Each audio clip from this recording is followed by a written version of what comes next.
Isa. Bigla yata ako nagkanina nga.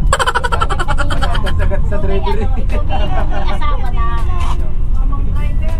May asawa ka na. Ha? May asawa ka na. May apo kong dalaga. Nireto nyo na yung mga Ay sige, dali nyo rito at mailibre na kayo. Ano yung lamang ay nagano ng sa barko. Hindi kayo kakatagpo na tatawid yun ang dagat. Ikinatawid ng ate. Ay tatawid na rin ako ng dagat. Babiyahe na ako ng Mindoro. Ay ikay mag-i-iglesia. Ay kahit ano ipapasukayin. Ay baka pag nakita mo aking apo eh, para